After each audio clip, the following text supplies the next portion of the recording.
모든 영광을 하나님께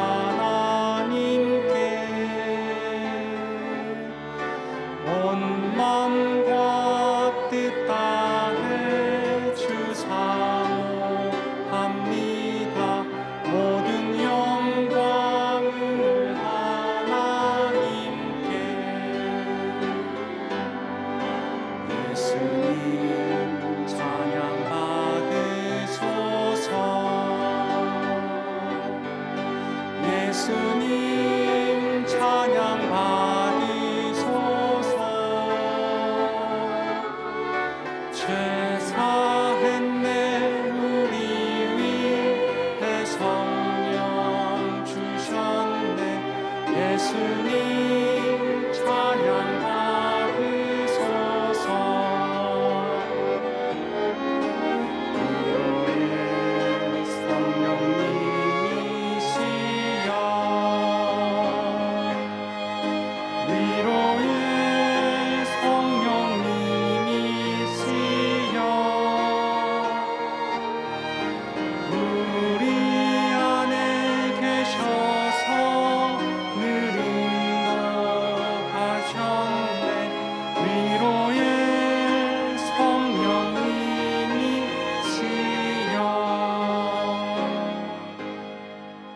나는 전능하신 아버지 하나님 천지의 창조주를 믿습니다. 나는 그의 유일하신 아들 우리 주 예수 그리스도를 믿습니다. 그는 성령으로 잉태되어 동정녀 마리아에게서 나시고 본디오 빌라도에게 고난을 받아 십자가에 못 박혀 죽으시고 장사된 지 사흘 만에 죽은 자 가운데서 다시 살아나셨으며 하늘에 오르시어 전능하신 아버지 하나님 우편에 앉아 계시다가 거기로부터 살아있는 자와 죽은 자를 심판하러 오십니다. 나는 성령을 믿으며 거룩한 공교회와 성도의 교제와 죄를 용서받는 것과 몸의 부활과 영생을 믿습니다. 아멘.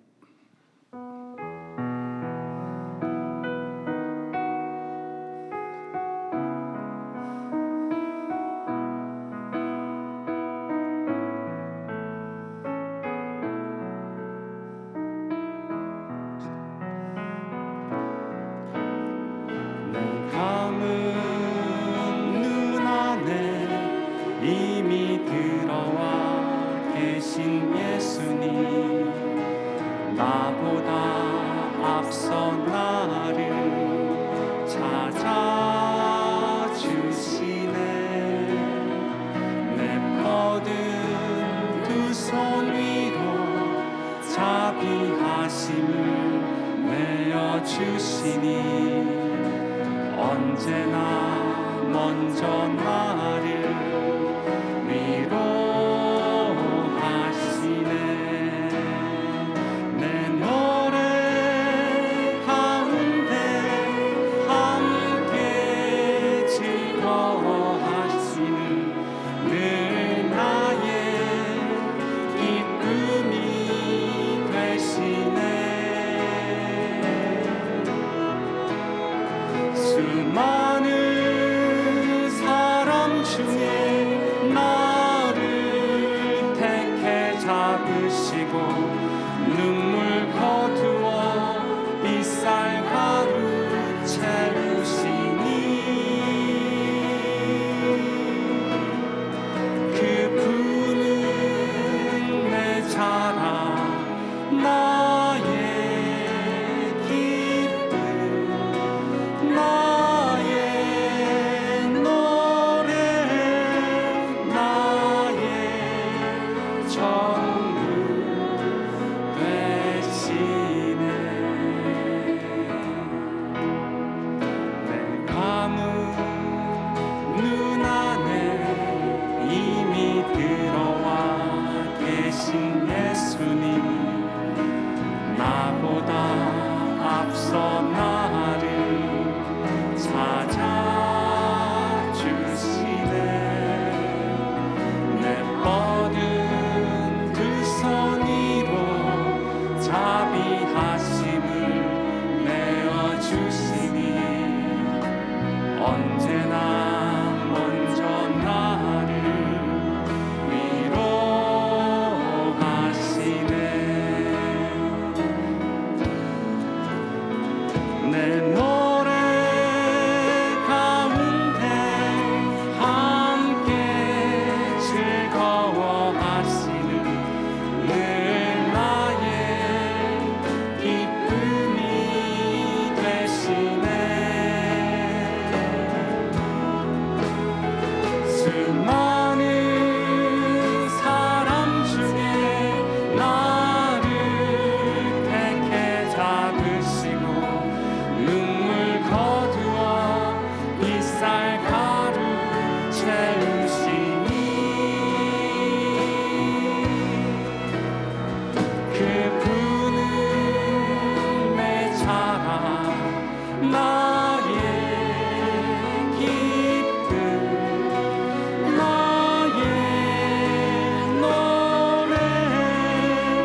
주님은 우리의 전부가 되십니다. 주님은 우리의 영원한 기쁨, 영원한 생명이 되시기 때문에, 주님은 우리의 선한 목자 되시기 때문에 내게 부족함이 없다고 함께 고백하시겠습니까? 주는 나를 기르시는 목자요, 나는 주님의 귀한 어린 양. 푸른 풀밭 맑은 시냇물가로 나를 늘 인도하여. 주는 나를 기르시는 목자요, 나는 주님의 귀한 어린 양. 푸른 풀밭 맑은 시냇물가로 나를 늘 인도하여 주신다. 주는 나의 좋은 목자, 나는 그의 어린 양. 저를 따라 꼴을 먹여주시니 내게 부족함 전혀 없어라. 예쁜 새들 노래하는 아침과 노을 비끼는 고운 황혼에 사랑하는 나의 목자 음성이 나를 언제나 불러주신다. 주는 나의 좋은 목자, 나는 그의 어린 양. 저를 따라 꼴을 먹여주시니 내게 부족함 전혀 없어라. 못된 짐승 나를 떼지 못하고 거친 비바람 상치 못하리. 나의 주님 강한 손을 펼치사 나를 주야로 지켜주신다. 주는 나의 좋은 목자, 나는 그의 어린 양. 저를 따라 꼴을 먹여주시니 내게 부족함 전혀 없어. 주는 나의 좋은 목자, 주는 나의 좋은 목자, 나는 그의 어린 양. 저를 따라 꼴을 먹여주시니 내게 부족함 전혀 없어. 주님 한 분만으로, 주님 한 분만으로 나는 만족해. 나의 모든 것 되신 주님 찬양해. 나의 영원한 생명 되신 예수님 목소리 높여 찬양. 주님 한 분만으로, 주님 한 분만으로 나는 만족해. 나의 모든 것 되신 주님 찬양해.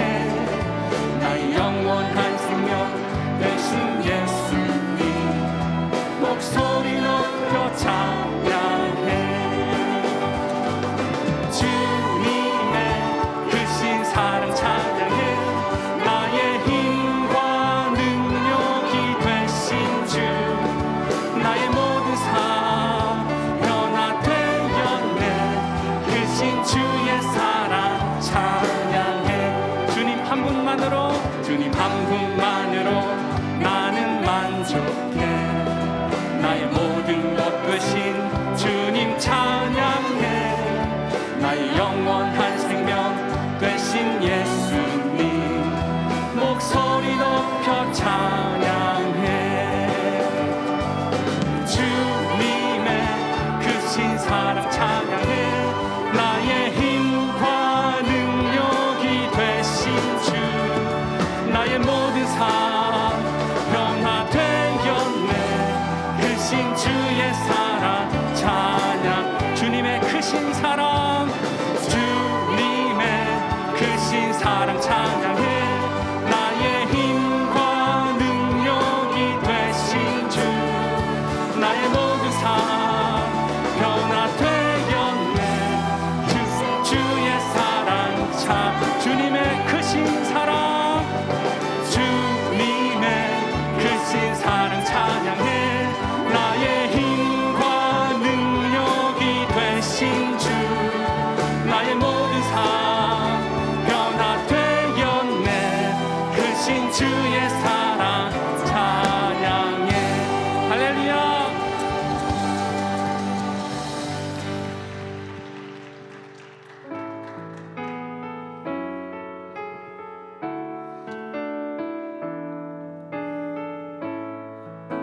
구주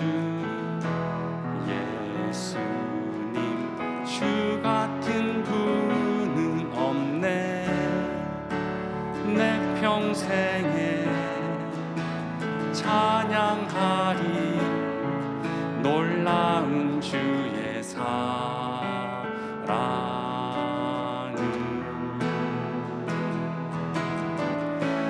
위로자 되시며 피난처 되신 주님, 나의 영혼 온 맘 다해 주를 경배합니다.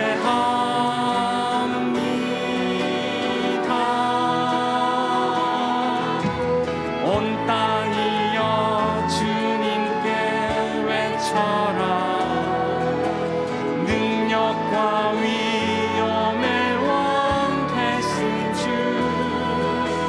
산과 바다 소리쳐 주의 이름을 높이리. 주 행하니 기뻐 노래하며 영원히 주님을 사랑하리라. 진실하신 주의 약속 나 받았네.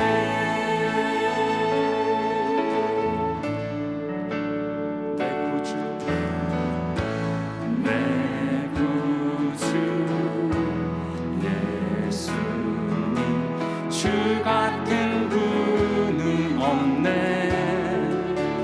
내 평생에 찬양하리 놀라운 주의 사랑을. 위로자 되시며 위로자 되시며 피난처 되신 주님, 나의 영혼 온 맘 다해 주를 경배합니다.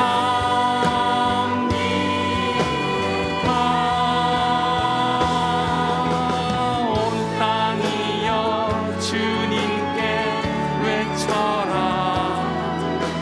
능력과 위엄의 왕 되신 주, 산과 바다 소리쳐 주의 이름을 높이리. 주 행하니 기뻐 노래하며 영원히 주님을 사랑하리라. 진실하신 주의 약속 나 받았네. 온 땅이여 주님께 외쳐라. 능력과 위엄의 왕 되신 주, 산과 바다 소리쳐 주의 이름을 높이리. 주 행하니 기뻐 노래하며 영원히 주님을 사랑하리라. 진실하신 주의 약속 나 진실하신 주의 약속 나 진실하신 주의 약속 나 받았네. 진실하신 주의 약속 나 받았네. 신실하신 하나님, 진실하신 주,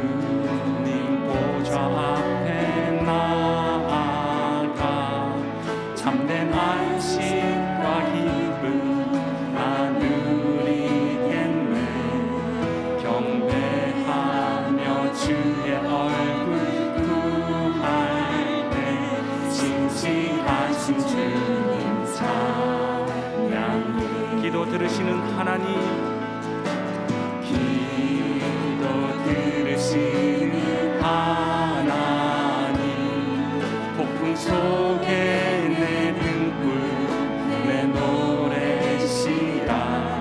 주의 날개 아래서 내 맘 쉬니 진실하신 주님 찬양해. 진실하신 하나님, 진실하신 주, 나의 주 하나님, 진실하신 주님, 평화 내려주신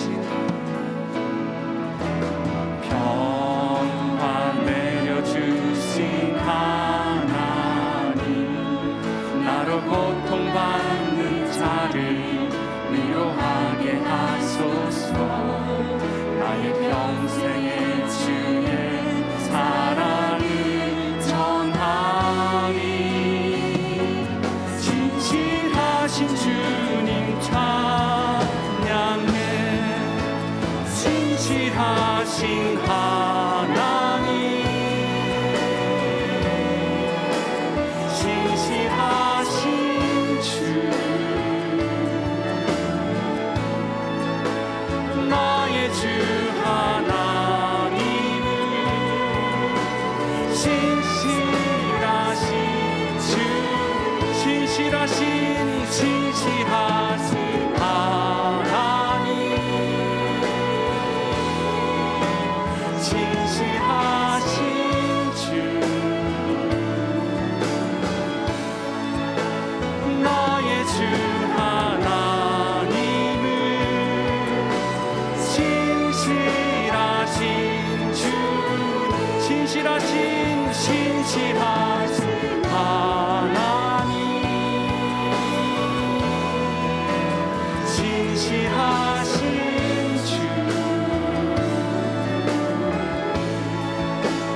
나의 주 하나님은 진실하신 주님. 교회 공동기도문을 자막을 보시면서 함께 낭독하겠습니다. 전능하신 하나님 아버지, 체코에서 선교 사역을 감당하는 류광현, 정현실 선교사님을 지켜주시고 노스인 섬김 사역이 효과적으로 진행되어 다민족 선교에 많은 열매를 맺어지도록 은혜 내려 주옵소서. 여전도의 회원들을 주님을 향한 헌신된 마음을 귀히 여겨주시고 기도의 열정으로 교회를 섬길 때 맡겨진 사역을 통해 민족과 세계를 향한 선교의 도구가 되게 하옵소서. 생명의 가치를 무너뜨리는 무책임한 부실공사와 행정이 근절되고 정부와 기업들이 올바른 안전관리 평가와 재해 예방 시스템을 마련하게 하옵소서. 담임 목사님의 영육간의 강건함을 주시고 가정과 사역 위에 하나님의 은혜와 평강이 충만하게 하옵소서. 이제는 각 개인의 기도 제목과 작정한 한 영혼을 위하여 그리고 환우들을 위하여 하나님께 기도를 올려드리겠습니다. 하나님, 우리가 한 마음으로 기도하며 나아갑니다. 우리 기도에 응답하여 주옵소서. 체코에서 선교를 감당하시는 유광현, 정현실 선교사님을 하나님 지켜주시고 하나님 노숙인 섬김 사역을 통하여서 하나님 많은 사람들이 주께 돌아오는 아름다운 선교의 열매를 맺게 하여 주옵소서. 여전도의 회원들을 기억하여 주시고 하나님 그 헌신된 마음을 귀히 여겨 주시사 기도와 구령의 열정으로 교회를 섬기게 하여 주옵소서. 그때의 민족과 세계를 향한 선교의 도구가 되게 하여 주옵소서. 하나님이 나라 이 민족을 붙들어 주시고 생명의 가치를 무너뜨리는 무책임한 부실 공사와 행정이 근절되고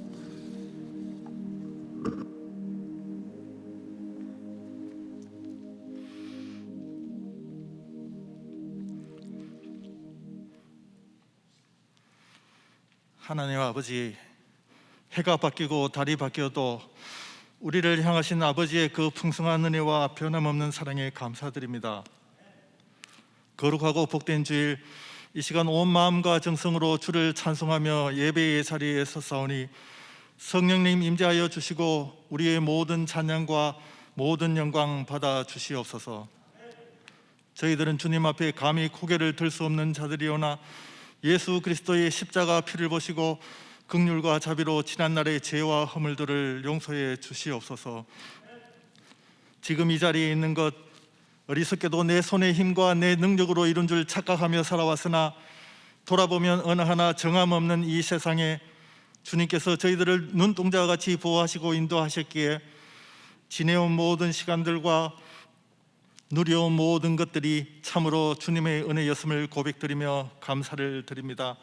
하나님 아버지, 또 한 해를 살아가는 저희들 앞에 어떤 일이 펼쳐질지 한 치 앞도 알 수 없지만 주님은 때를 따라 우리를 도우시며 어떤 어려움과 고난도 우리로 하여금 능히 이겨내게 하실 것임을 믿사오니 오직 그 믿음으로 살게 하여 주시옵소서. 하나님, 그러나 세상은 믿음으로 산다고 뭐가 달라지나 합니다. 믿음으로 살아도 안 된다고 부추기는 것이 세상의 이야기지만 성도들은 어떻든 믿음으로 살아내어야만 이그러진 세상을 바르게 섬기고 축복할 수 있음을 믿습니다. 올 한 해 다니엘처럼 각자 뜻을 정하여 믿음으로 신실하게 살아낼 수 있도록 성령님 저희를 도와주시옵소서.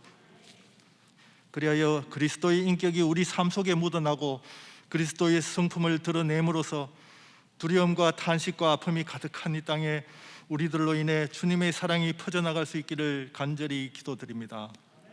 하나님 아버지, 이제 새해에 각자에게 주신 새 소망과 다짐과 함께 다시 쓰는 회복 행전을 신앙의 좌표로 삼고 나아갑니다. 다시금 저희들의 영적 시선과 삶의 방향을 주님께로 맞추게 하옵시고 우리 안에 굳어진 마음들이 녹아지고 설익은 영성이 보다 성숙되어 주님 쓰시기에 합당하도록 저희들의 심령이 주의 말씀 안에서 새롭게 회복되게 하여 주시옵소서. 올 한 해는 병상에 있는 교우들의 육신의 질병뿐만 아니라 우리 동안의 모든 지체들의 마음의 상처, 죄로 인한 상흔들을 주님의 피 묻은 손으로 만져주셔서 몸도 마음도 영혼도 완전한 회복의 삶을 누릴 수 있도록 도와주시옵소서. 또한 코로나가 사라지고 예배당 예배와 여러 사역들과 모임들이 온전히 회복되며 열방의 선교지마다 선교의 문이 다시 열려 복음이 전파되게 하여 주시옵소서. 다가오는 대선에 하나님께서 기뻐하시는 자를 지도자로 세워주셔서 이 나라의 정치, 경제, 사회, 교육, 국방 등 모든 분야가 회복되고 안정되게 하여 주시고 저 북한 땅 동포들 신음소리도 불쌍히 여겨주셔서 그 땅에 회복의 바람이 불게 하여 주시옵소서. 담임 목사님 맡겨주신 사역마다 주님 뜻을 이룰 수 있도록 성령 충만함 부어주시고 특별히 연약해진 육신의 건강도 회복되게 해 주시옵소서. 이 시간 목사님 선포하시는 말씀에 기름 부어주셔서 우리의 심령이 하나님의 긍휼과 자비로 위로받고 삶이 새로워지도록 축복하여 주시옵소서. 찬양과 봉헌, 안내와 성전 장식 등으로 예배를 섬기는 모든 이들을 기억해 주시고 하늘나라 상급으로 갚아 주시옵소서. 이 모든 말씀 우리 구주 예수 그리스도 이름으로 기도드립니다. 아멘.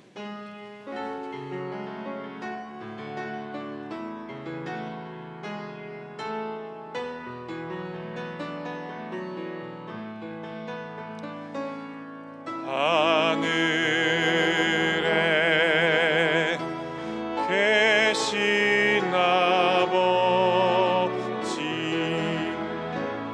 이름 거룩하사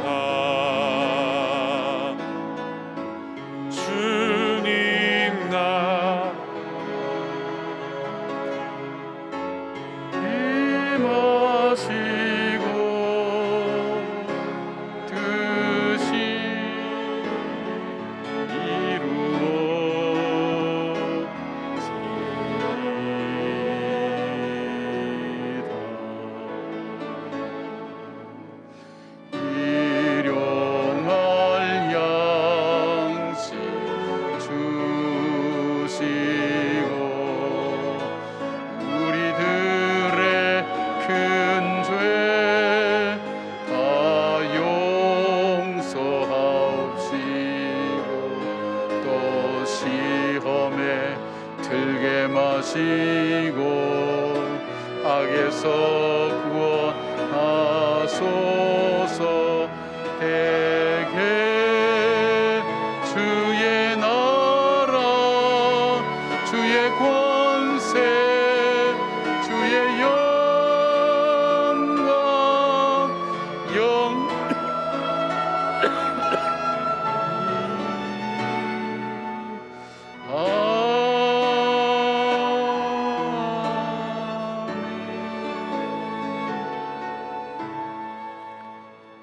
시간의 주인이신 하나님, 오늘도 어김없이 주의를 저희들에게 허락해 주셔서 예배의 자리에 나오게 하신 것 감사를 드립니다. 매주 드리는 예배지만 우리 일상이 멈춰 섰을 때 우리의 선택과 우리의 결정으로 선택하는 것이 아니라 하나님의 은혜였음을 다시 고백하는 것을 깨닫게 해주셨사오니 오늘 예배도 하나님의 은혜 가운데 예배를 올려드립니다. 하나님, 감히 하나님 앞에 나갈 수 있는 저희들에게 그리스도의 보혈의 피로 깨끗함을 입어 은혜의 보좌 앞에 담대히 나가오니 주님 이 시간 우리를 만나주시고 우리에게 말씀하여 주시고 우리의 마음을 깨닫게 하시고 이렇게 세워주시사 주님을 만난 주의 백성이 누렸던 기쁨과 감격을 회복하는 귀한 시간 되게 하여 주시옵소서. 기가 막힐 웅덩이와 수렁처럼 어려움 속에 처한 주님의 자녀들을 하나님 기억하여 주시옵소서. 특별히 생업의 현장에 어려움을 겪는 우리 소상공인들과 자영업자들의 삶을 하나님 주님 아실 줄 압니다. 오히려 하나님 풍요로울 때 드리지 못했던 감사를 드리게 할 뿐 아니라 이 어려움 속에 믿음이 더욱더 강하여지며 하나님 이 모든 하나님 사업들이 속히 회복될 수 있도록 하나님께서 은혜를 베풀어 주시고 코로나는 완전히 물러가게 하실 뿐 아니라 우리의 생업의 현장에 하나님 주님 주신 분복을 누리기에 부족함이 없도록 함께하여 주시옵소서. 우리의 자녀들 위에도 함께하시고 특별히 아픈 자녀를 둔 부모의 마음을 기억하시고 그들의 기도를 기억하시사 그 자녀를 회복시키시고 하나님 앞에 나올 수 있도록 하나님 은혜와 복을 베풀어 주시옵소서. 아버지, 특별히 질병으로 고통당하는 주님의 자녀들이 있습니다. 특별히 암과 같이 하나님 오랫동안 지속되는 병으로 하나님 마음이 지치고 육신이 하나님 피곤하여진 주님의 자녀들 위해 이 시간 주님 함께 하시고 능히 치료자 되시는 주님께서 피 묻은 손으로 안찰하여 주셔서 깨끗하게 하여 주시옵고 또한 하나님 치료하는 약과 의사를 통해서도 하나님 치료되는 놀라운 하나님 은혜가 넘칠 수 있도록 함께 하여 주시옵소서. 귀한 예물을 아버지 앞에 올려드립니다. 하나 우리는 땅의 것을 드리지만 하늘 곳간에 쌓아두신다고 약속하신 주님, 썩을 것을 드리지만 썩지 않을 것으로 거두시는 하나님의 놀라운 은혜를 저희들이 기억합니다. 믿음으로 드렸사오니 아버지여 주께서 받아주시고 연락하여 주시며 우리가 이 땅을 살아가면서 하나님 생활의 문제로 어려움 겪지 않도록 도와주시고 관계의 문제로 어려움 겪지 않도록 도와주시고 하나님 마음의 소원을 품고 기도하는 제목에 응답하심의 역사를 맛보며 살 수 있도록 도와주시옵소서. 우리 가운데 계셔서 우리의 기도를 들으시는 예수님의 이름으로 기도드리옵나이다. 아멘. 할렐루야. 우리 주님의 이름으로 축복하고 환영합니다. 벌써 1월 셋째 주가 되었습니다. 우리 한 달 이제 가까이 다가오는데 어떻게 살고 계신지 모르겠습니다. 힘들어도 잘 믿음으로 이겨내시길 바랍니다. 우리 좌우에 있는 분들 좀 축복하십시다. 주님의 평강을 기원합니다. 주님의 평강을 기원합니다. 예, 함께 축복하시고 고맙습니다. 우리 오늘 저녁 예배는 우리 1년에 한 번 드리게 되는 여전도의 헌신 예배로 드리게 됩니다. 우리 교회에 있다가 또 별내 동안교회 가신 우리 나가영 목사님 모셔서 말씀 전하게 될 텐데 여러분 많은 은혜의 시간 되기를 바랍니다. 바나바 계속 모집 중에 있습니다. 여러분께서 우리 지난 주일날 모집을 시작했는데 함께 참여해 주시고 내가 동안교회 교인이다 이렇게 생각되는 계기가 주로 어디에서 되는가 하면 바나바 중보기도 훈련을 받고 난 다음에 거기서 많이 결정되더라고요. 거기서 공동체를 경험하게 되고 하나님의 은혜를 경험하게 되고 내가 동안교회 교인이구나 하는 것을 또 교회 소속된 것이 참 귀하구나 하는 것을 거기서 많이 깨닫게 됩니다. 여러분께서 한번 이렇게 도전해 보시고 또 함께 참여해 주시면 고맙겠습니다. 교육훈련 온라인 강의가 계속되고 있는데 우리 교회는 뭘 강제로 어떻게 해야 되는 그런 프로그램이 되어 있는 게 아니라 여러분이 필요에 따라서 그 과목을 신청하면 듣도록 그렇게 되어 있습니다. 여러분께서 여러분의 신앙을 스스로 이렇게 잘 선택하시고 결정하셔서 신앙생활이 풍성해지기를 그렇게 부탁을 드립니다. 나머지 강구는 우리 영상 통해서 계속 함께 나누겠습니다. 주어진 삶을 묵묵히 살아가며 날 붙드신 주 예수를 보내 사망 가운데 놓여진 나의 삶을 날 건지신 그 이름 예수 나의 안숨을 바꾸셨네 주를 향한 노래로 소망의 노래로 나의 눈물을 거두신 주 예수 이름 안에 살게 하소서 나의 안숨을 바꾸셨네 주를 향한 노래로 소망의 노래로 나의 눈물을 거두신 주 예수 이름 안에 살게 하소서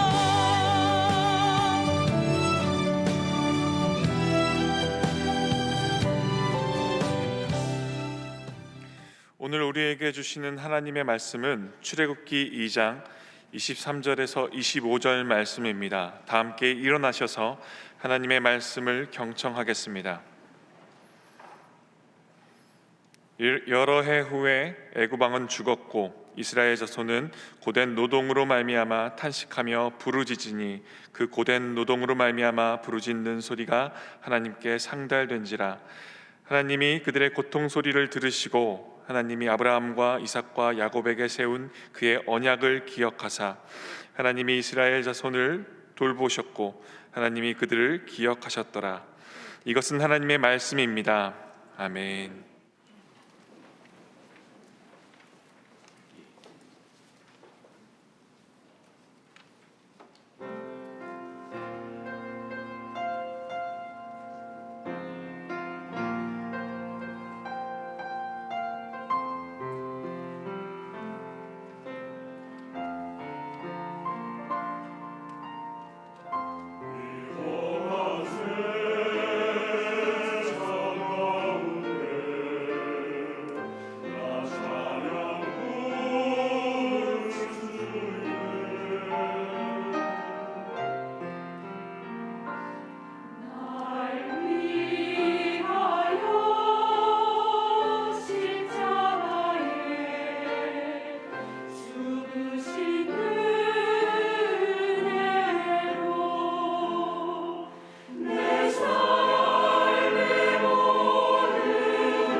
아멘. 고맙습니다. 귀한 찬양 감사드립니다. 여러분이 제가 이렇게 성가가 끝날 때 될 때 이렇게 나올 때 그냥 나오는 것 같지만 눈치 많이 보고 나옵니다. 끝나기 전에 일찍 나와 있으면 참 되게 민망하고요. 그렇다고 해서 제가 늦게 나오면 또 예배의 흐름에 맥이 끊어질까 봐 그 생각하면서 은혜도 받지만은 시간을 잘 맞춰야 되는데 그런 고민을 하고 나온다는 것 아시면서 제가 좀 일찍 나오더라도 앞으로 그런 일이 있더라도 여러분 많이 양해해 주시길 바랍니다. 성가대는 기분 나쁘게 듣지 마시고요. 고맙습니다.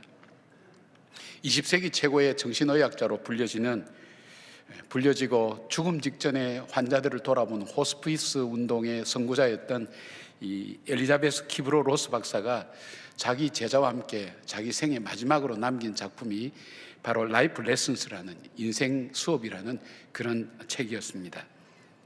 이 키브로 박사는 죽음을 눈앞에 둔 사람들은 위대한 가르침을 줄 수 있는 삶의 교사라고 그렇게 이야기를 했습니다. 그래서 왜냐하면 사람은 죽음 앞에서 삶이 무엇인가를 더 명확하게 자세히 볼 수 있다고 그렇게 말씀합니다. 그래서 죽어가는 사람, 죽음 직전에 있는 사람 수백 명을 인터뷰하면서 인생을 어떻게 살아야 될지, 인생 살면서 무엇을 배우고 살아야 될지를 그것을 책을 통해서 우리에게 전달해 주었습니다. 그 책에서 그렇게 얘기합니다. 죽음은 우리의 가장 큰 상실이 아니다. 근데 큰 상실은 뭐냐면 살아있으면서도 우리 안에 죽어가는 그 어떤 것이다. 그렇게 얘기했습니다. 그래서 오늘을 살아갈 때도 살아있는 것처럼 살아가라. 그리고 그분이 이야기했던 것이 많은 사람과 만나면서 살고 사랑하고 웃으며 배우는 것, 살며 사랑하고 웃으며 배우는 것, 그것이 우리 삶에 있어서 가장 중요한 모습이라고 그렇게 이야기를 합니다. 우리를 창조하시고 우리의 삶을 인도하시는 하나님은 우리에게 무엇을 가르치기를 원하실까요? 우리를 위해 자기 아들을 주시기까지 사랑하시는 하나님께서 우리가 인생을 통해서 무엇을 배우고 어떻게 살기를 원하실까요? 가치 있는 삶을 살도록 우리의 삶을 인도하시는 하나님은 우리의 삶을 무엇으로 가르치기를 원하실까요? 어쩌면 그것이 저와 여러분이 오늘 살아가는 삶의 모습이 아닐까 하는 생각을 해봅니다. 오늘 하나님은 모세와 이스라엘 백성을 통해서 우리가 이 땅을 살면서 무엇을 배워야 될 것인가, 그것을 위해서 하나님은 우리를 어떤 삶의 과목을 가지고 가르치시는지 함께 나누어 보려고 합니다. 첫 번째, 하나님은 우리에게 실패를 경험하게 합니다. 나 자신에 대한 실패를 경험하게 하십니다. 실패는 고통이죠. 좌절입니다. 실패는 앞으로 나가지 못하게 만듭니다. 아니, 어떤 경우에는 실패를 통해서 원점으로 되돌아가는 것도 있고 이전보다 더 어려운 상황에 처하기도 합니다. 그래서 실패를 좋아하거나 실패를 선택하는 사람도 없고 실패하기를 원하는 사람도 없습니다. 그럼에도 불구하고 우리 하나님은 우리를 실패 가운데 내던지십니다. 출애굽기 2장 11절 이하를 보면 우리는 모세의 실패를 보게 됩니다. 11절에 보니까 모세가 장성한 후에 한 번은 자기 형제들에게 나가서 그들이 고되게 노동한 것을 보더니라는 말씀으로 시작합니다. 이런 모세의 생각과 이런 행동을 히브리서 11장 24절부터 26절까지는 이렇게 설명해 주고 있습니다. 믿음으로 모세는 장성하여 바로의 공주의 아들이라 칭함받기를 거절하고 도리어 하나님의 백성과 함께 고난받기를 잠시 죄악의 낙을 누리는 것보다 더 좋아하고 그렇게 되어 있습니다. 모세가 이스라엘 백성 앞에 나가기까지 그가 마음과 삶이 어떤 모습이었느냐, 이 성경은 히브리서는 믿음으로 그렇게 표현합니다. 모세의 믿음이었습니다. 그 믿음으로 모세는 거절할 걸 거절하고 선택할 걸 선택해야만이 그 앞에 나갈 수가 있었습니다. 그는 무엇보다도 바로의 공주의 아들이라 칭함받는 것을 거절하였다고 말씀합니다. 이 거절은 단순히 작은 것이거나 그냥 포기가 아닌 것입니다. 자기 자신에게 펼쳐질 애굽에서의 명예와 부와 권세를 거절해야 되는 겁니다. 엄청난 거절이죠. 미래의 가능성을 모두 포기해야만 합니다. 왜냐하면 노예였지만 하나님의 백성과 함께하기 위해서 그 선택과 결정을 했습니다. 그 이유는 믿음이었습니다. 또한 그는 죄악의 낙을 누리는 것도 거절했습니다. 왜냐하면 이것은 일시적이라는 것을 분별했기 때문입니다. 사도행전 7장 22절에 보니까 모세가 애굽 사람의 모든 지혜를 배워 그의 말과 하는 일에 능하더라고 말씀하고 있습니다. 모세는 나이 40에 당시 고대 근동 지방의 중심지였던 이 애굽의 학문과 지식을 다 배웠다고 얘기할 정도면 그의 지혜가 얼마나 뛰어난지, 그가 얼마나 판단력과 분석력이 뛰어나고 리더십이 강한 사람인지. 그런데 그가 믿음으로 현실적인 것을 택하지 않고 이스라엘 백성들과 함께 고난당하는 것을 선택하면서 나갔던 길이 바로 그 길이었습니다. 참 모세가 이스라엘 백성을 선택했을 때는 얼마나 믿음이 대단한가 하는 것을 우리가 느낄 수 있습니다. 그런데 결국은 실패했습니다.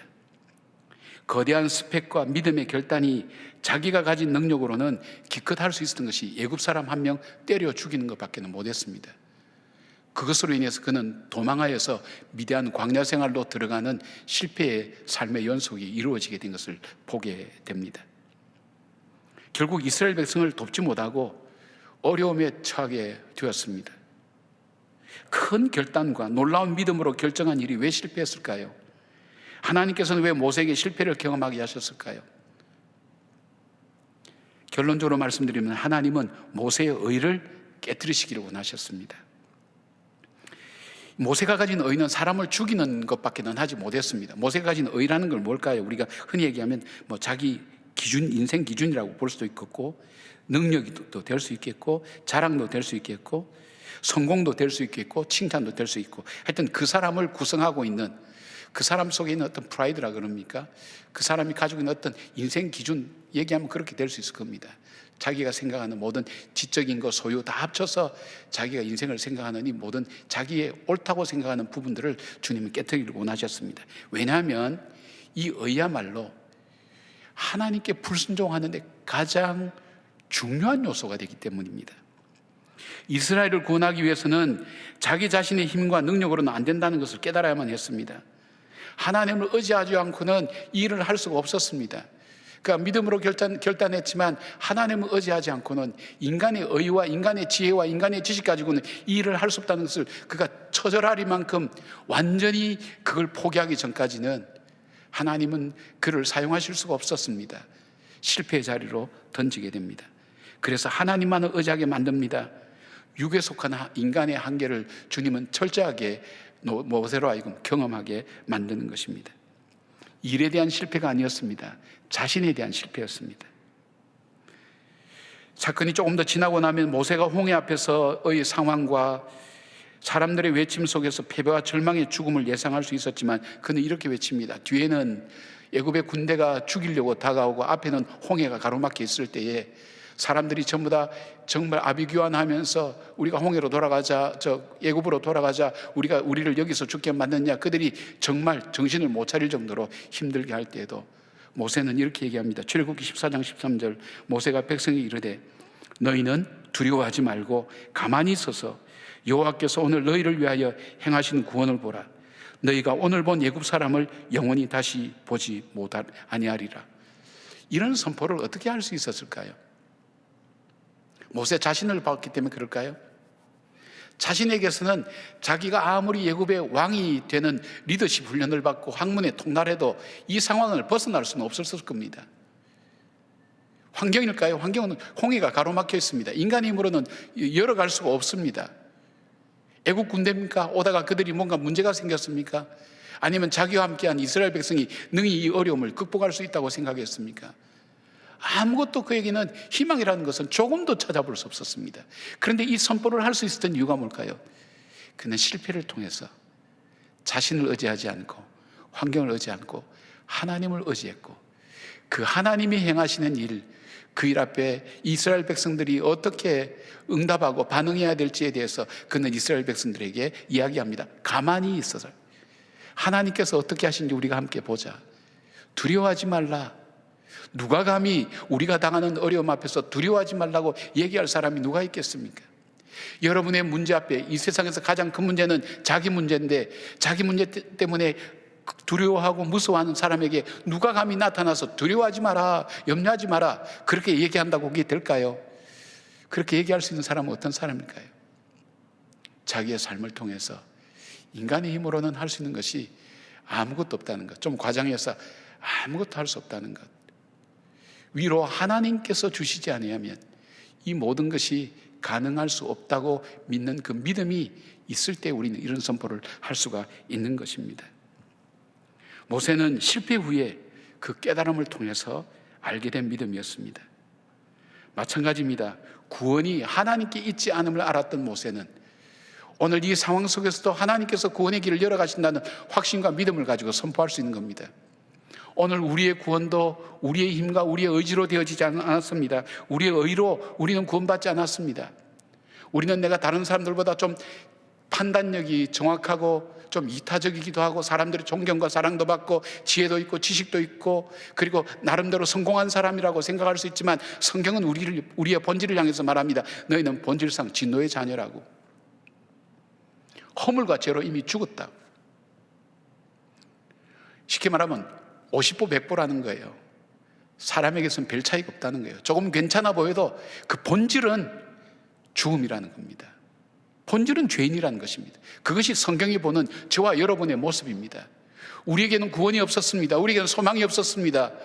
우리에게는 새롭게 되는 것들이 없었습니다. 이 모든 것이 예수 그리스도로 말미암아 은혜 인해서 이루어지는 하나님 역사임을 주님은 우리에게 말씀하고 있는 것입니다. 비극은 뭡니까? 비극은 실패를 통해서 이 교훈을 배우지 못하는 것이 비극입니다.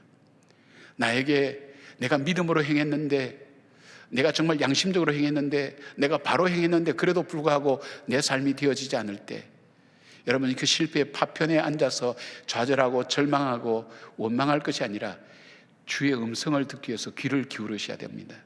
귀를 여셔야 됩니다. 하나님께서 내게 원하시는 것이 무엇일까? 저는 자주 하나님께 그런 질문 던집니다. 하나님, 저에게 원하시는 것이 뭐예요? 제가 어떻게 했으면 좋겠어요? 하는 질문을 요즘 자주 던집니다.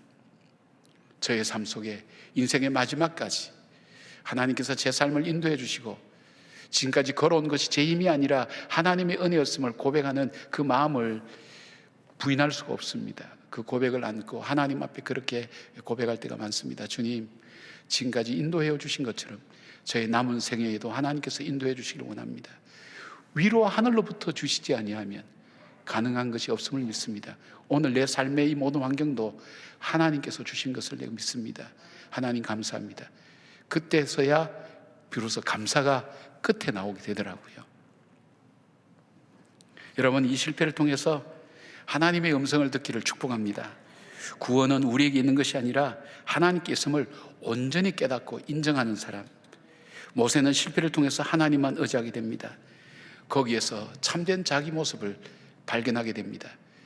보잘것없는 자기 자신의 모습을 발견하게 됩니다. I'm somebody, 나는 뭔가 대단한 사람이라 생각했던 모세는 바로 이 실패를 통해서 I'm nobody, 나는 아무것도 아니야, 하나님께 있다고 그 믿음의 고백이 나오는 그 고백을 통해서 그는 하나님 앞에 순종하며 주님의 일을 할 수가 있었습니다. 사랑하는 여러분, 우리는 믿음으로 선하게 그리고 양심적으로 해도 하나님 우리를 실패 가운데 던질 때가 있습니다. 왜일까요? 우리에게 찾으시는 게 뭘까요?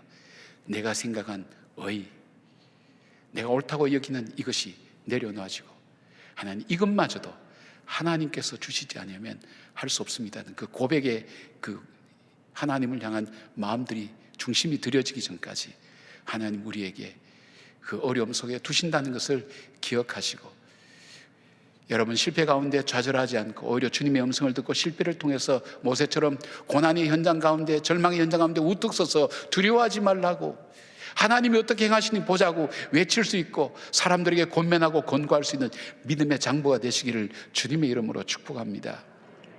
두 번째, 하나님은 우리에게 무엇을 배우기를 원하실까요? 우리에게 배우기를 원하셔서 하나님은 인생의 광야에 우리를 던지십니다. 모세가 예고 사람을 죽은 후에 도망간 곳은 미디안 광야였습니다. 이 광야는 인간이 가진 모든 가능성을 무력화시키는 곳입니다. 자신이 살아왔던 방식도 자신이 가지고 있는 것도 아무 소용이 없는 곳입니다. 자기 혼자 살아갈 수도 없는 것입니다. 길도 없습니다. 언제 끝날지도 모릅니다. 어디로 가야 할지도 모릅니다. 피할 것도 없어서 낮에는 태양의 뜨거움과 밤에는 냉혹한 추위에 시달려야 했습니다. 모세의 일상을 보여주는 말씀이 2장 15절 말씀입니다. 바로가 이 일을 듣고 모세를 죽이고자 하여 찾는지라 모세가 바로의 낯을 피하여 미디안 땅에 머물며 하루는 우물 곁에 앉았더라. 모세의 광야는 죽음에 대한 두려움으로 가득 찬 곳이었습니다. 애굽 사람을 죽인 이후에 자신이 생명의 위협을 받아서 모든 것을 뒤로하고 애굽 사람이 미치지 못하는 광야까지 그는 도망쳤어야만 합니다. 죽음에 대한 두려움이 그 마음속에 가득 찬 광야였습니다. 우리 인생의 광야도 그렇지 않습니까? 우리가 살아있지만 죽음에 대한 두려움이 우리 마음속에 찾아올 때 우린 불안하고 어렵고 염려가 될 때가 많습니다. 바로 이 모세의 심정이 그런 심정이었습니다. 아무도 도와줄 수가 없었습니다. 모세의 광야는 외로움이었습니다. 왕궁에서 수많은 사람들 사이에 살던 그가 이제는 더 이상 사람들 보이지 않는 곳에서 생활해야만 합니다. 그래서 그가 하루는 우물 곁에 앉았더라는 이 짧은 이 표현 속에 많은 것을 담아내고 있습니다. 하루는 시간의 의미가 없다는 것입니다. 광야는 시간의 의미가 없습니다. 그가 우물 곁에 앉았더라. 인생의 갈증과 갈급함으로 가득 찬 인생의 모습을 보여주고 있지 않습니까? 풀려지지 않는 자기 인생의 의문들, 해결되지 않는 인생의 문제들, 그것 때문에 외롭고 쓸쓸하고 두려움 가운데 살아야 될 그 모세의 모습, 뭔가 시원한 물이라도 마시고 싶어하는 그 갈증, 인생의 갈증의 모습을 여기서 잘 보여주고 있지 않습니까? 생존하는 것밖에는 희망도 미래도 보이지 않습니다. 하나님께서는 왜 모세에게 광야의 경험을 하게 하시는 겁니까? 철저하게 하나님은 모세에게 하나님의 은혜를 경험하게 만들기를 원하십니다. 하나님은 광야에서 모세를 준비시켜 주셨습니다. 현실은 광야이지만 하나님은 계속해서 모세를 위해 일하셨습니다. 무엇보다도 외로워하는 모세에게 하나님은 가정을 이루게 하셨고 아들도 주셨습니다. 하는 일도 주셨습니다. 양떼를 먹이는 일을 주셨습니다. 일이라는 것, 이게 얼마나 축복인지 모릅니다. 자비롭고 지혜로운 장인을 만나게 하셨습니다. 장인의 친절한 배려가 지쳐있고 외로워하는 모세의 마음을 적셨습니다. 그래서 그 집에 머물면서 그 집의 딸과 결혼하게 되어서 가정을 이루게 된 계기가 되었습니다. 모세에게는 헛된 시간처럼 보여지고 무기력하고 의미 없는 광야였지만 하나님은 모세를 준비시켜주는 기간이었습니다. 양떼를 치면서 수많은 백성을 어떻게 인도해야 될지에 대한 법도 양떼를 치면서 배우게 됩니다. 왜냐하면 그는 왕궁의 왕자로서, 리더로서 잘 훈련된 사람들을 인도해가는, 조직적으로 인도해가는 그것이 아니었습니다. 이 사람들은 노예로 살던 양떼와 마찬가지로 어디로 가야 될지 알지 못하는 그들, 쉽게 말하면 양떼와 같이 짐승과 같은 이들을 어떻게 인도할 줄 아는가. 이 훈련은 바로 이 광야의 양떼를 인도하는 것 통해서 훈련되어지지 않으면 결코 훈련될 수 없는 부분이었습니다. 광야의 길과 특성을 익히게 만들었습니다. 광야의 지리도 익히게 만듭니다. 결코 그 광야 안에 들어가서 살지 않으면 알 수 없는 그 광야의 길과 광야의 특성과 광야의 생리를 바로 모세로 하여금 체득하게 만들었습니다. 이스라엘 백성을 인도해 가는데 필요한 지혜를 갖추어 가게 만들었습니다. 나중에 모세가 많은 백성을 인도할 때 그 많은 숫자를 어떻게 인도해 갈까 걱정할 때 그 장인 이드로를 통해서 나타나서 바로 천부장, 바로 100부장, 50부장, 10부장의 제도를 배워서 조직적으로 이 관리하는 법도 이 장인을 만났기 때문에 가능한 일이었습니다. 마치 요셉이 보디발 집에서 노예 생활하고 있었지만 가정의 살림을 맡게 되면서 애굽의 경제를 배우게 하였고, 감옥에서 죄수의 몸이었지만 정부의 실세들을 통해서 국정 전반에 대한 지혜를 배우게 하셨고, 바로왕과 신하들이 모두 요셉이 총리 대신 되는 것을 반대하지 못할 환경을 준비했던 것과 마찬가지입니다. 누가 노예가, 누가 죄수가, 누가 팔려온 인생이 그 나라를 통치하는 총리 대신이 되는 걸 누가 원하겠습니까? 그리고 요셉이 있었던 바로 그 30까지의 그 나이는 애굽에서 관리가 되려면 30이 넘어야 된다는 그 법이 있었습니다. 그 시간까지 기다리면서 하나님은 요셉을 준비시켰습니다. 경제를 준비시켰고 정세나 여러 가지 상황을, 국정을 담당할 수 있는 그 삶으로 준비를 시킨 것과 마찬가지입니다. 모세는 하나님께서 이스라엘 백성을 구원하기 위한 삶의 마음의 내용과 더불어서 그것을 실제적으로 할 수 있는 실제 훈련을 하나님이 이 광야에서 시킨 것을 보게 됩니다. 광야는 하나님의 은혜를 경험하게 만듭니다. 여러분, 광야는 내가 수고한 것 가지고 먹고 살지 못합니다. 광야에서는 이스라엘 백성이 애굽에서 출애굽할 때 갖고 온 것은 보름치밖에는 가지고 나오지 못했습니다. 그러나 그 뒤로 그들은 어떻게 살았습니까? 하나님 주시는 것으로 막았습니다. 먹었습니다. 그는 구름 기둥과 불 기둥을 통해서 하나님의 인도함을 받았습니다. 바로 나는 인생의 광야에 있는데 사라진단 말이에요. 근데 그 사라지는 것을 가만히 한번 관찰해 보세요. 그때는 어떻습니까? 가장 힘들었고 어려웠을 때, 그때는 하나님의 구름 기둥과 불 기둥을 보게 됩니다. 그때는 만나와 메추라를 먹이시는 그 하나님을 보게 됩니다. 의복이 헤어지지 않고 발이 헤어지지 부르트지 않도록 하나님께서 인도하시는 그 은혜를 경험할 수 있는 것이 어디입니까? 광야입니다. 그 광야에서 볼 수 있습니다. 이스라엘 백성이 자기의 기나긴 역사를 돌아보면서 이 광야에서의 고통스러웠던 체험을 그들이 신앙 고백으로 자주 간증하는 이유가 뭡니까? 거기에는 하나님의 은혜가 머물러 있었기 때문입니다. 여러분, 인생의 광야에 있으십니까? 아마 여기에 계신 분들이 인생의 광야를 거치지 않은 분들이 없었을 것입니다. 그 광야가 없었으면 여러분의 삶의 자리는 지금 이 자리가 아닙니다. 광야가 없었다면 적어도 여러분이 이 말씀을 들을 만한 귀가 열려있지 않았을 겁니다. 광야가 없었다면 안 그래도 교만한 우리 인생이 얼마나 교만했겠습니까? 우리가 지금 이 자리에 있지 않습니다. 하나님 말씀 앞에 서서 하나님 말씀을 경청하고 주의 인도하심을 구하는 이 모든 것들이 우리의 실패와 그것을 거쳐서 온 광야길을 거쳐서 만들어진 우리 자신의 성숙함과 성장함이 아니겠습니까? 이 과정이 없었다면 오늘 여기까지 어떻게 올 수 있었을까요? 인생의 광야를 경험하지 않고도 이 자리에 오셨다면 정말 하나님의 넘치는 은혜와 축복을 받은 사람입니다. 그러나 더 깊은 체험으로, 더 깊은 은혜로 들어가기 위해서 하나님의 광야를 우리는 믿음의 눈으로 바라볼 수 있어야 됩니다. 조개에서 진주가 어떻게 만들어진지 아시지 않습니까? 진주는 진주 조개의 상처 때문에 만들어진 겁니다. 조개 안에 모래알이나 기생충 알 같은 이물질이 들어오면 진주 조개는 그것을 감싸기 위해서 낙하라는 물질을 생성해냅니다. 그래서 자기의 상처를 싸매게 됩니다.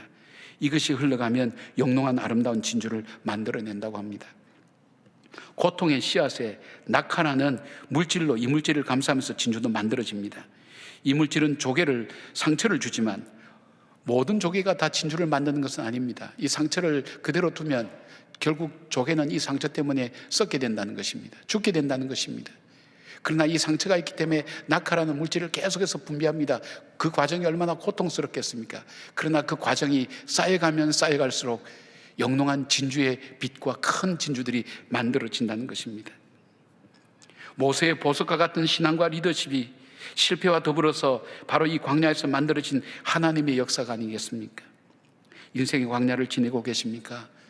하나님의 은혜를 한번 바라보시길 바랍니다. 광야에 캄캄하고 답답하고 어두운 것, 어디로 가야 될지 알지 못하고 언제 이 광야가 끝날 건지 하는 그 두려움을 넘어서서 그 가운데 함께 계셔서 내 삶을 오늘도 이끌어 가시고 인도해 가시는 그 하나님을 발견하시길 바랍니다. 그 하나님을 찾아보시길 바랍니다. 그 하나님을 만나시길 바랍니다. 이 가운데서도 나를 위로하시고 나를 붙드시고 오늘 내 삶을 새롭게 만들어 가실 준비를 하시는 그 하나님을 여러분이 발견하고 그 고백을 하나님께 드릴 수 있는 귀한 여러분의 모습이 되기를 주님의 이름으로 축원합니다. 세 번째로 하나님께서는 하나님을 향해 부르짖는 경험을 하게 하십니다. 부르짖는다. 23절 보니까 여러 해 후에 예고방은 죽었고 이스라엘 자손은 고된 노동으로 말미암아 탄식하며 부르짖으니 그 고된 노동으로 말미암아 부르짖는 소리가 하나님께 상달된지라. 여기 부르짖다 단어의 이 히브리 원형은 자크라는 단어입니다. 자크라는 단어인데 이것은 통곡하고 부르다 이 뜻으로 더 이상 고통을 견디지 못하고 큰 소리로 통곡하며 하나님을 찾는 그런 표현을 쓸 때 이 단어를 씁니다. 이 단어는 요나가 물고기 뱃속에서 생사를 알 수 없는 그 기로에 서서 하나님 앞에 울부짖는 그 울부짖음입니다. 한나가 성전에서 괴로움으로 몸부림치며 술 취한 여자처럼 마음대로 자기 몸을 마음대로 하지 못하고 어떻게 주체할 수 없어서 괴로워서 몸부림치는 그 상황을 얘기할 때 말하는 것입니다. 하나님께서는 이스라엘 백성으로 하여금 그들의 고통으로 말미암아 신음하고 비명을 지르기도 하셨습니다. 그리고 마침내 그들의 고통은 기도가 되어서 하나님께 호소하게 됩니다. 그런데 오랫동안 기도하게 하신 것을 봅니다. 모세가 부름 받았을 때 80세였다면 모세의 인생이 시작될 때 40년이라면 적어도 40년 이상은 고통 속에 있었다고 볼 수가 있습니다. 우리가 신앙생활하면서 가장 안타까운 부분이 그거 아닙니까? 나는 이렇게 죽겠는데 그분은 구경만 하고 계신가? 나는 정말 이렇게 고통스러운데, 내가 이렇게 오랫동안 기도하는데 하나님께서 왜 듣지 않는가? 저는 가끔 북한 동포의 입장에서 한번 생각을 해봅니다. 특히 신앙을 가진 분들, 있는지 없는지 잘 모르지만 들려지는 이야기로 정말 신앙을 지킨 그분들이 있을 때 그분들이 호소하고 기도한 기도를 하나님 왜 이리 오랫동안 듣고 계시지 않는가? 왜 저들의 울부짖음이 넘어서서 하나님 앞에 안타까움이 되고, 그리고 죽음의 자리까지 가더라도 끝까지 하나님을 부르는 저들의 모습을 왜 하나님 그냥 두실까? 제가 말씀드렸죠. 인생은 자기 일이 가장 큰 거라고. 내가 어디에 있든 간에 내 문제가 되면 그런 절박한 심령 가운데 갑니다. 내 자녀의 문제나 내 질병의 문제나 그리고 내 사업의 문제나 이 모든 앞에 절규할 수밖에 없습니다. 하나님은 왜 응답하지 않고 기다리고 계실까요? 그런데도 불구하고 고통스러우니까 그들은 계속 부르짖게 됩니다. 그런데 하나님의 구원은 우리의 울부짖음에 의해서 이루어진다고 말씀하지 않았습니다. 24절 25절 보니까 하나님이 그들의 고통소리를 들으셨고, 하나님이 아브라함과 이삭과 야곱에게 세운 그의 언약을 기억하사 하나님이 이스라엘 자손을 돌보셨고 하나님이 그들을 기억하셨더라. 하나님께서 이스라엘 백성을 구원하신 것은 그들의 울부짖음만이 아니라 더 중요한 요인이 있다면 그것은 아브라함과 이삭과 야곱에게 언약하신 것을 기억하셨다는 것입니다. 여기 기억했다는 이 단어는 잊어버렸다가, 이 자카르라는 단어는 잊어버렸다가 갑자기 생각이 나서 기억하는 그것이 아닙니다. 늘 기억 속에 머물러 있습니다. 늘 살피고 그리고 권고하시고 하나님을 돌보셨다고 그렇게 말씀하고 있습니다. 그렇게 기억하셔서 구원의 길을 여신 것입니다. 저는 굉장히 어려울 때가 있었습니다. 지금도 어려울 경우들이 많습니다. 어릴 경우에 저는 가끔 이런 재미있는 하나님 앞에 기도를 합니다. 하나님은 신이니까 고통이라는 걸 잘 모르죠. 힘든 거 잘 모르죠. 그냥 하나님 우리에게 고통을 주고 허락하시고 그냥 구경만 하고 계시죠.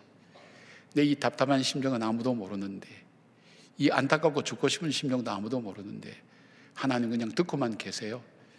그렇게 하나님을 원망한 적이 있었습니다. 근데 그때 저에게 다가오는 말씀이 있었습니다. 그리스도는 머리요 우리는 그 몸의 지체라. 이 말씀이 스쳐 지나가는데 다 깨달음이 왔습니다. 주님이 우리의 머리고 우리는 그 몸의 지체다.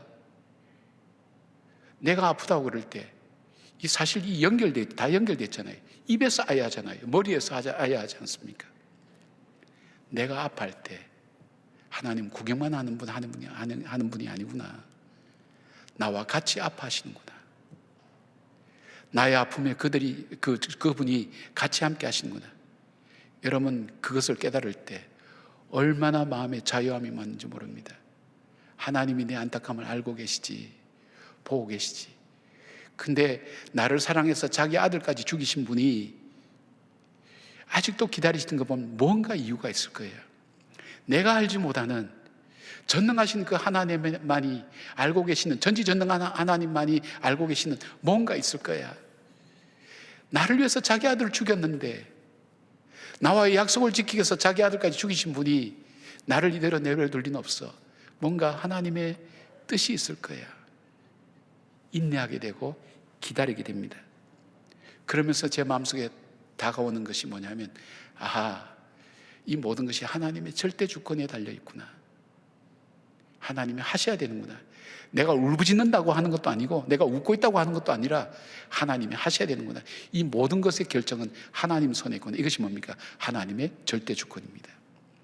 이 부르짖고 때로는 나의 한계의 벽 넘어서서 간구하는 부르짖는 이 과정을 통해서 두 가지가 생겨집니다. 하나님 손에 있구나, 하나님의 절대 주권이 있구나. 동시에 그 하나님 앞에 순종하는 삶이 우리 마음속에 찾아오게 되어 있습니다. 여러분, 이스라엘의 전 출애굽의 역사는 하나님 말씀 앞에 순종하는 역사입니다. 이스라엘 백성이 광야 40년을 지나고 난 다음에 신명기 8장 그 가나안 들어가기 직전에 광야 생활을 정리하면서 하나님께서 하신 말씀 뭡니까? 내가 이 광야 길을 걷게 하신 것이 내가 그랬다. 하나님 그러셨다. 그 이유는 너희가 내 말을 듣는지 아니 듣는지 알려 하심이라. 하나님 말씀 앞에 순종하는지 안 하는지, 이거 하나의 이 한 과목 위해서 40년을 그토록 혹독하게 훈련시킨 겁니다. 순종이라는 것이 그렇게 힘듭니다. 이 기도와 고난을 통해서 하나님 우리에게 순종하기를 원하십니다. 그래서 성경에 보면 하나님께서 우리의 소원을 들어주시기 전에, 기도를 뭔가 응답하시기 전에 반드시 거치도록 하는 것이 기도입니다. 그것은 뭐냐면 하나님께서 하나님의 절대 주권을 갖고 있다는 것과 하나님께서 행하신다는 것을 우리에게 깨닫게 하시기를 원하시기 때문입니다. 생색내시는 것이 아닙니다. 이것을 통해서 우리가 온전히 하나님께 순종하며 하나님만을 의지하게 된다는 것입니다. 하나님만을 의지하게 만들 때 이스라엘 백성을 40년간 광야에서 한 가지 과목만 가지고 그렇게 혹독하게 훈련시켜도 그들은 가나안 땅에 들어가서도 잊어버리지 않았습니까? 하나님의 절대 주권을 그들이 믿지 않게 되고 자신들의 힘으로 되는 것처럼 생각하지 않았습니까? 미리 이 광야에서 그걸 예견해서 알려주는데도 불구하고 그들은 잊어버리지 않았습니까? 그래서 하나님 말씀 뭡니까? 너희가 나그네였던 것을 잊지 말라. 너희가 애굽에서 종살이 했다는 것을 잊지 말라. 내가 누구였다는 것을 늘 기억하는 것. 여러분이 좋았을 때만 기억합니까? 여러분이 가장 밑바닥에 있었을 때 그때 어떻게 살았는지, 어떤 모습이었는지 잊지 말라는 것입니다. 그럴 때 우리는 하나님을 찾게 되고 하나님 말씀 앞에 순종하고 싶은 마음이 우리 마음속에 찾아오는 것입니다. 우리 마음이 얼마나 완악한지, 정말 내가 가진 거 포기하지 않고 끝까지 그 붙들고 주장하는지 알 수 없습니다. 에스겔서 36장 37절에 하나님이 이스라엘 백성을 회복시킬 때 회복시킴의 예언을 하고 난 다음에 이 말씀을 이렇게 하십니다. 주 여호와께서 이같이 말씀하셨느니라. 그래도 이스라엘 족속이 이같이 자기들에게 이루어 주기를 내게 구하여야 할지라. 그래도 내가 약속하고 준다고 했지만 그래도 나에게 구하여야 이루어 주겠다는 겁니다. 왜요? 이 기도의 과정을 왜 거치게 만들까요? 하나님의 절대 주권이고 하나님께서 행하셔야 된다는 것, 그리고 그 말씀 앞에 순종하는 순종의 훈련이 바로 우리의 삶을 통해서 이루어지게 됩니다. 만약에 이스라엘 백성들이 이 애굽에서의 고통과 아픔이 없었다면 그들이 출애굽하려고 했을까요? 아마 안 했을 겁니다. 그들이 광야의 어려움 볼 때 무슨 얘기를 합니까? 우리가 애굽으로 돌아가자고 얘기했던 이 이스라엘 백성의 성품상 그들이 편안할 때 출애굽하고 하나님의 비전과 꿈이 저기 있다, 우리 약속의 땅에 저기 있다, 쉽게 가겠습니까? 가지 않습니다. 여기서 못 견딜 만큼, 정말 절망스러울 만큼 그 좌절과 절망했을 때 그 자리를 떠나서 믿음의 자리로 가는 겁니다. 하나님의 인도하심 앞에 자신을 맡기는 것입니다.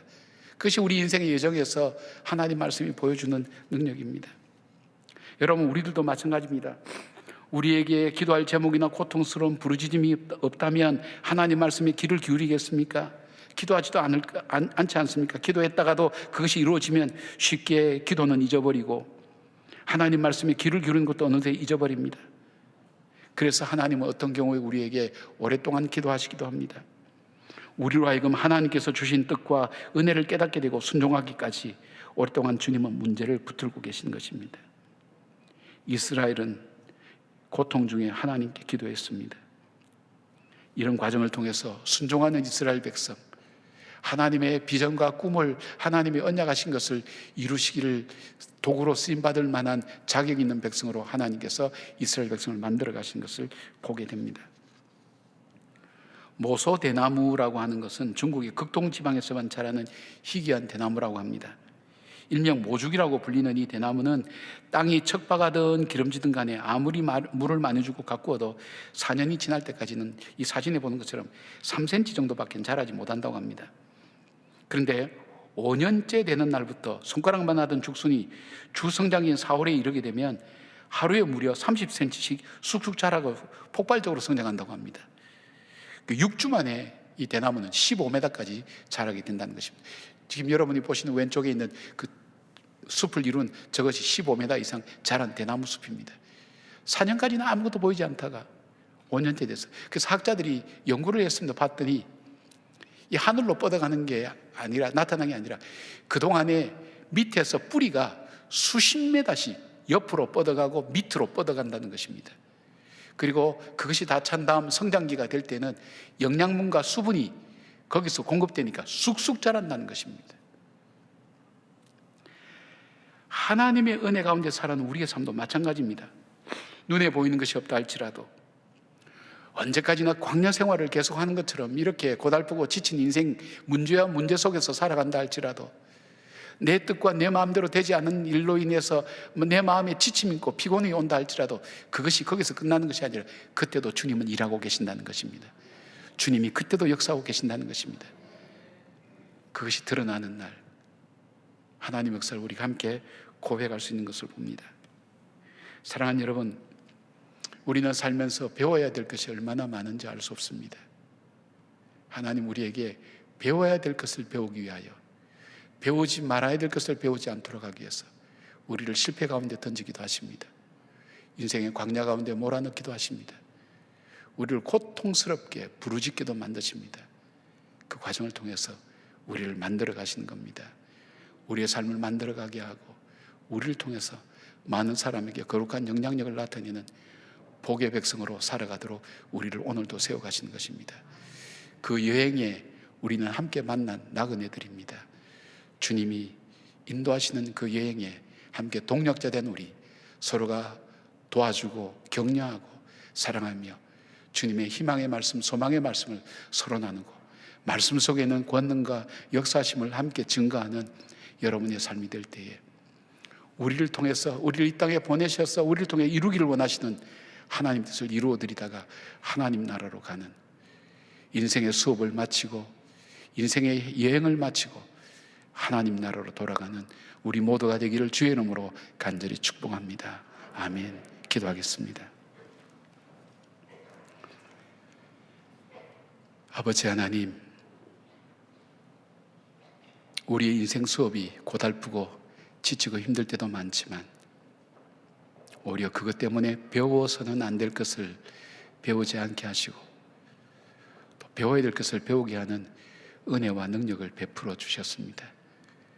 그럼에도 불구하고 우리의 죄성은 이 사단이 파놓은 함정 속에 죽을 줄 모르고 다가가는 것이 우리의 본성들입니다. 그렇습니다. 주님, 인정하고 고백합니다.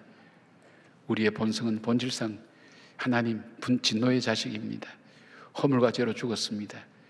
예수 그리스도의 보혈의 피로 우리를 구속하여 주신 그 은혜를 찬양합니다. 그 은혜 가운데 살아가는 저희들 되게 하시고 광야의 삶 가운데서도 우리를 은혜로 이끄시는 그 하나님을 바라보며 믿음으로 걸어가는 저희들 되게 하여 주시옵소서. 우리의 인생 여정이 피곤하고 지치고 힘들다 할지라도 낙심하지 않고 주를 바라보고 그 약속을 바라보며 나가는 믿음의 동력자들 되게 하여 주시옵소서. 예수님의 이름으로 기도드리옵나이다. 아멘. 다 함께 일어나셔서 주가 일하시네 찬양하시겠습니다.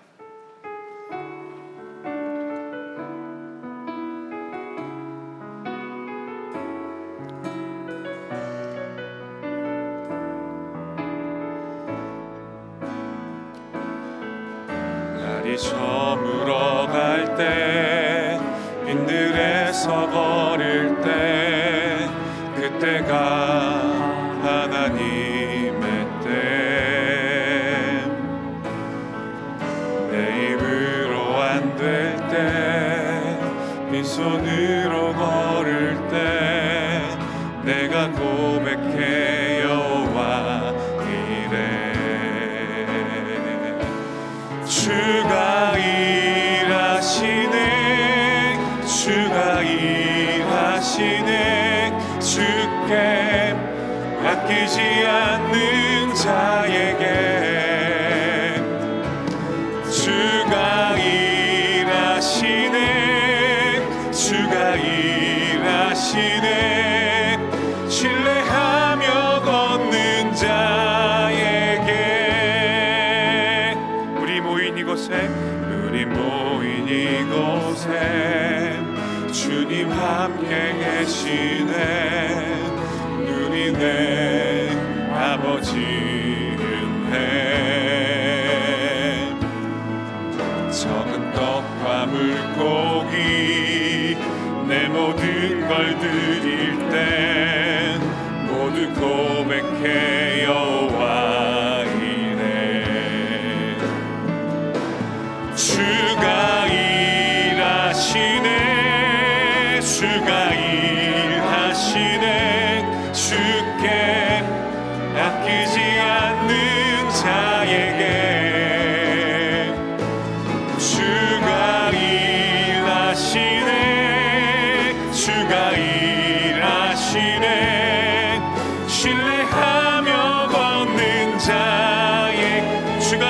일하시네 주가 일하시네 주가 일하시네 주께 맡기지 않는 자에게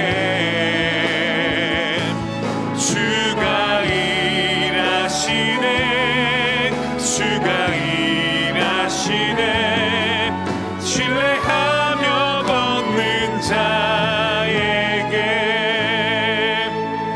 아멘. 시편 91편을 믿음으로 선포하시겠습니다. 자막을 보시고 함께 낭독하겠습니다.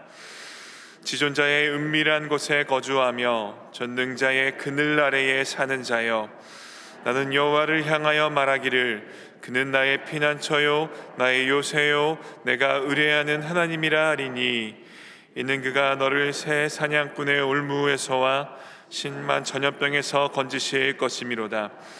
그가 너를 그의 깃으로 덮으시리니 내가 그의 날개 아래에 피하리로다. 그의 진실함은 방패와 손방패가 되시나니, 너는 밤에 찾아오는 공포와 낮에 날아드는 화살과 어두울 때 퍼지는 전염병과 밝을 때 닥쳐오는 재앙을 두려워하지 아니하리로다. 1000명이 내 왼쪽에서 10,000명이 내 오른쪽에서 엎드려지나 이 재앙이 내게 가까이 하지 못하리로다. 오직 너는 똑똑히 보리니 악인들의 보응을 내가 버리로다.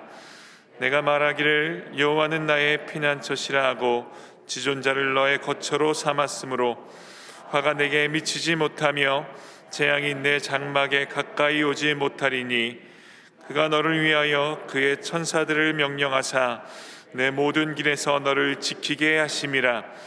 그들이 그들의 손으로 너를 붙들어 발이 돌에 부딪히지 아니하게 하리로다. 내가 사자와 독사를 밟으며 젊은 사자와 뱀을 발로 누르리로다. 하나님이 이르시되 그가 나를 사랑한즉 내가 그를 건지리라. 그가 내 이름을 안즉 내가 그를 높이리라. 그가 내게 간구하리니 내가 그에게 응답하리라. 그들이 환난 당할 때에 내가 그와 함께하여 그를 건지고 영화롭게 하리라.